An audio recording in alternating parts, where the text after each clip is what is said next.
Del mar llegaron unos hombres blancos, pero los indios los vieron rojos,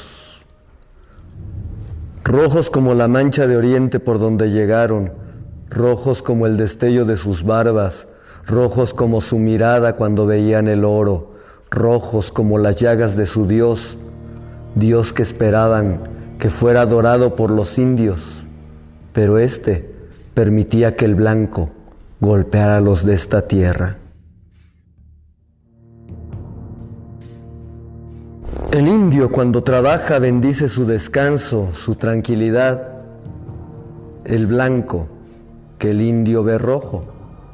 Cuando trabaja bendice su avaricia y cuando come quiere guardar lo que le sobra para mañana y si puede guardar un poco más, lo hace, sin entender que una jícara solo puede contener el agua que los bordes le permiten, toda la demás se desperdicia y se pierde.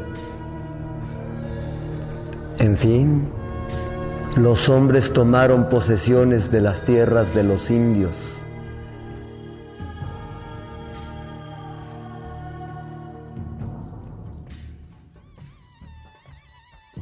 El hombre que tenemos aquí, Benito Pablo Juárez García, fue indio zapoteco.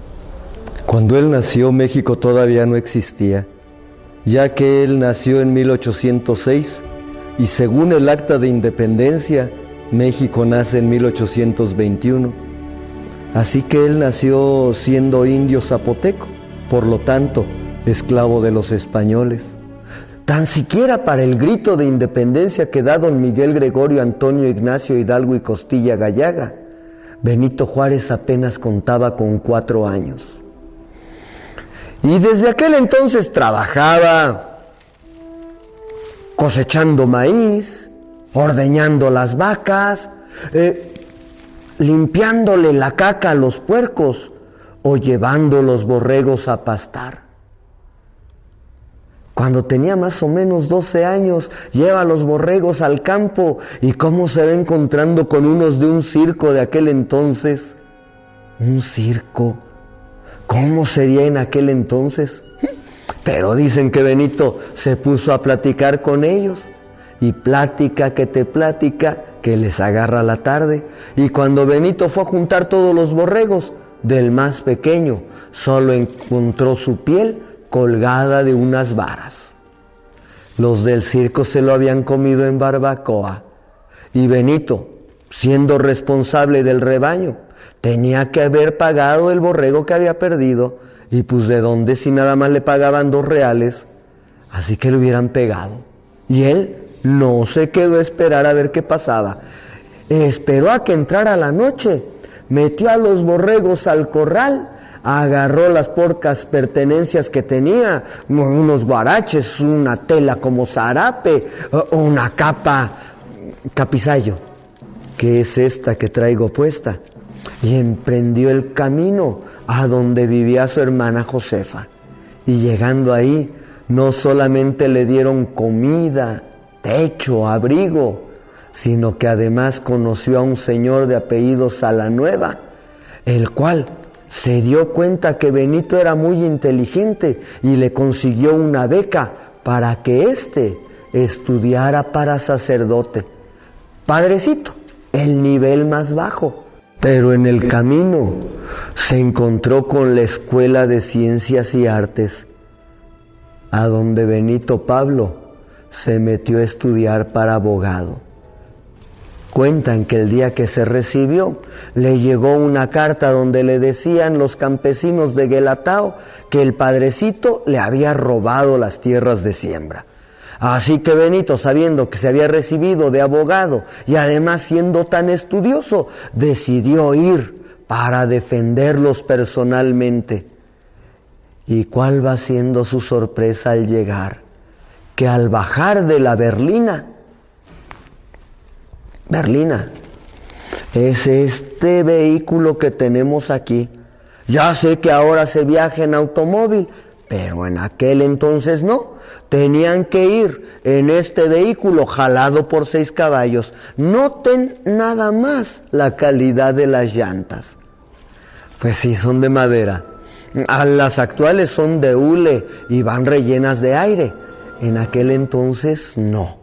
Y si les ha tocado que su automóvil pase por un bache y saben cómo brinca, imagínense en aquel entonces donde todos los caminos eran de terracería, donde no estaban bien definidos, y entonces en la berlina agarrabas y tenías que irte brinco y sube la montaña, baja la montaña, pasa el río, vete a la hondonada, sube la montaña, baja la montaña, y así hasta llegar a su destino. Y cuando Benito Enguelatao bajó de la berlina, ya lo estaba esperando el ejército y lo metieron a la cárcel por orden del padrecito. Esto se los platico para que tengan una idea de por qué Benito no se llevaba bien con la iglesia. No es que no se llevara bien con Dios, ya que hay escritos de él que tienen un lema hasta arriba que dice: a la gloria del gran arquitecto del universo. Es decir, sí creía en Dios, pero no en la iglesia. Benito fue gobernador de Oaxaca, diputado local, diputado federal y presidente de la Suprema Corte de Justicia, en el tiempo que el presidente de la nación se llamaba Ignacio Comonfort. Y por esos tiempos sacaron la Constitución de 1857. ¿Y cuál es la gracia de esta Constitución? Pues nada más y nada menos que es la Constitución que habla que como mexicanos teníamos derechos.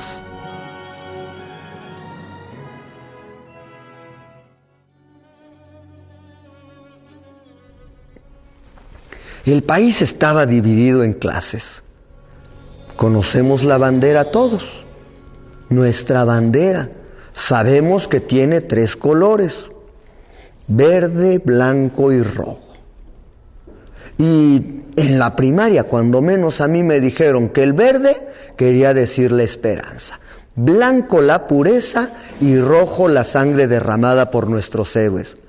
Pero cuando la bandera se hizo en Iguala Guerrero por orden de Agustín de Iturbide y en manos de un sastre de nombre Magdaleno de Ocampo, la bandera tenía otro significado en sus colores. El verde representaba a los indios, el blanco la religión católica como única y verdadera, y el rojo los españoles que se quedaban a vivir en México y que estaban de acuerdo con la independencia. Como podemos ver en este significado, el verde, los indios, era la mayor parte de la población. El blanco y el rojo, los religiosos y los españoles, eran los menos, pero eran los dueños de toda la riqueza nacional. Y esto llevó a una división muy marcada, la cual pretendía ser rota con la Constitución de 1857. Pero fue tal la presión política en el país que recibió el presidente Ignacio Comonfort, sin mencionarles tan a fondo que su mamá tampoco estaba de acuerdo con la Constitución, y como él vivía con ella, imagínense que después de terminar las juntas con los políticos, llegaba a su casa y todavía era regañado por la mamá. ¿Cómo sería esto? Que el presidente Ignacio Comonfort decidió abandonar el país. Afortunadamente, en uno de los artículos la Constitución contemplaba que si la nación se quedaba sin presidente, por razón que fuera, quien presidiera la Suprema Corte de Justicia se hacía cargo de la nación, y este era don Benito Juárez.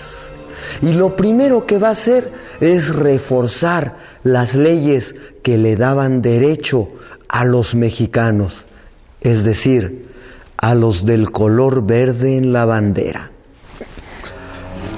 Esto se va a llamar leyes de reforma.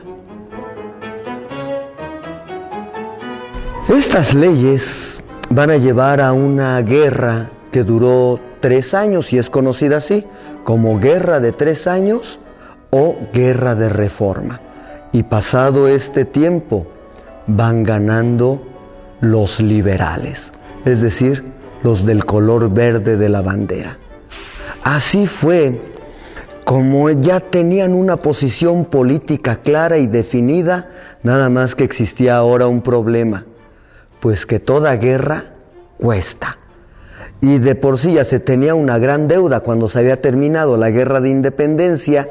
Para este momento la deuda era enorme y nos vinieron a cobrar. 3 naciones vinieron: Inglaterra, España y Francia. Llegaron al puerto de Veracruz y se mandó una comitiva para que dialogara con ellos antes de que nos atacaran. Se acordó que las 3 naciones se iban a colocar en 3 regiones diferentes. Este acuerdo se lleva en un pueblo que se llama La Soledad. Por eso este tratado se conoce como el Tratado de la Soledad. Y el acuerdo fue que se iba a pagar la deuda que nosotros reconocíamos y que el presidente estaba dispuesto a reconocer también, siempre y cuando se nos permitiera pagar poco a poco, porque no teníamos dinero. Y acepta este tratado Inglaterra, lo acepta España, pero Francia dice: no, señores, a mí me pagan ahorita. Y entonces Francia se dispuso a hacernos la guerra. El lugar ideal para defendernos fue el estado de Puebla, ya que también los franceses podían haberse ido por Pachuca, pero en Puebla teníamos un arma secreta. Había una epidemia de diarrea y si ésta le daba a los franceses, pues podía ayudar para ganarles. Fue también a defender Porfirio Díaz, pero el general designado para dirigir toda la defensa fue Ignacio Zaragoza, ya que estaba enfermo de tifo. De hecho, va a morir un mes después de haber ganado la batalla. Cuando llegan los franceses, pues venían muy bien armados. Y nuestro ejército, aparte de ser muy pequeño, pues no tenía armas suficientes. Así que se convocó a los indios Zacapuastlas, los cuales, valientes, salieron con las armas que tenían. La que les voy a mostrar es original y todavía dispara. Es esta. Los Zacapuastlas, escondidos entre los matorrales, iban con su resortera y su machete. Cuando veían al francés, han de haber dicho: mendigo francés, lo descalabraban. Y esos 2 segundos que uno tarda en agarrarse la cabeza eran los que utilizaban los indios Zacapuastlas para con el machete arrancarles la cabeza y quitarles el arma. Uno a uno fueron cayendo los soldados franceses. 5 de mayo de 1862. Resorteras y machetes derrotaron al ejército más poderoso del mundo. Por eso festejamos.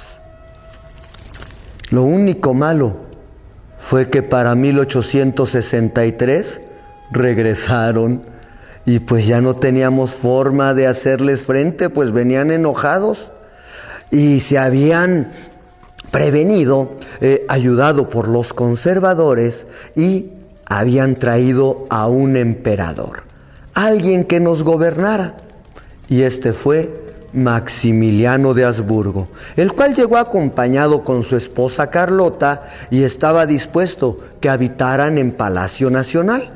Sin embargo, cuando llega la emperatriz Carlota y ve que en Palacio Nacional la van a conducir por unas escaleras que no estaban sujetas por ninguna columna, escaleras que en la actualidad se conocen como escaleras de la emperatriz, pues ésta pensó que la querían matar y entonces decidieron ir a habitar en el Museo Nacional de Historia, Castillo de Chapultepec. Por eso se le conoce así, como castillo. Ahí habitó Maximiliano con su esposa. Porfirio Díaz fue hecho prisionero por los franceses, fue llevado a la cárcel de San Juan de Ulúa. Benito Juárez iba a ser hecho prisionero, sin embargo, Juárez tuvo la habilidad de salir corriendo y llegar hasta Paso del Norte, allá en Chihuahua, lo que hoy conocemos como Ciudad Juárez. Por eso toma el nombre de Ciudad Juárez, porque es el lugar que le sirve de escondite. Porfirio Díaz se escapa de los franceses y se va para Oaxaca, arma un pequeño ejército y con ese ejército ataca hasta Puebla y gana. En ese momento, en Europa iban perdiendo los franceses y entonces retiran las tropas. Maximiliano de Habsburgo se va a habitar a Querétaro, manda a Leonardo Márquez a la capital para que se abastezca, y es el momento en que Porfirio Díaz, al enterarse, decide venir corriendo desde Puebla. Leonardo Márquez se asusta, sale corriendo para Texcoco. Porfirio Díaz, enojado, va, lo corretea y lo derrota en Texcoco. Es atacado Querétaro, ya no por Porfirio Díaz, pero sí es Porfirio Díaz el que les quita la bandera a los franceses. Benito Juárez emprende el camino desde Paso del Norte, custodiado por el batallón del general Jesús González Ortega. Llega a San Luis Potosí y desde ahí da la orden de que fusilen a Maximiliano.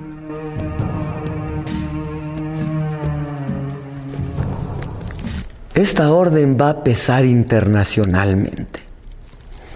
Benito Juárez va a recibir muchas peticiones de clemencia hacia Maximiliano, ya que Maximiliano era una persona que verdaderamente amaba a México. De hecho, había tomado una postura política a favor de los indios. Gracias a él, la orden fue que se trabajaran solo 8 horas y que se tuviera cuando menos un día de descanso. Si algún indio debía más de 10 pesos, la deuda quedaba cancelada. Pero Juárez, al recibir la carta de Víctor Hugo, este escritor que lleva a la luz la obra de El jorobado de Nuestra Señora, El jorobado de Notre Dame, o a lo mejor conocen más la obra de Los Miserables. El autor de estas obras le va a pedir que no fusile a Maximiliano, que lo condene a cadena perpetua en la cárcel. Pero Juárez no acepta. Y aquí se va a dar una defensa dramática, ya que Maximiliano no venía solo. Traía entre sus acompañantes a una amante, una princesa que estaba perdidamente enamorada de él, y se dice que llega hasta San Luis Potosí, donde se encontraba don Benito Juárez, y llega de noche. La leyenda platica que la princesa llegó y llamó a la puerta donde se encontraba don Benito Juárez, y salió personalmente, dicen que cobijado por un abrigo e iluminado por un quinqué. Pero si la leyenda platica que nada más estaba Juárez y la princesa, pues quién sabe quién fue el que los vio y que nos platicó, pero en fin, la leyenda platica que sale Juárez con el quinqué y al verla le dice: válgame, princesa, ¿qué hace hasta estas horas de la noche y en estos lugares? ¿En qué le podemos ayudar? Y se dice que la princesa, con lágrimas en los ojos, le dijo: Juárez, tómeme como mujer, pero no fusile a Maximiliano. Y se dice que Juárez le contestó: discúlpeme, princesa, pero yo no fusilo a Maximiliano.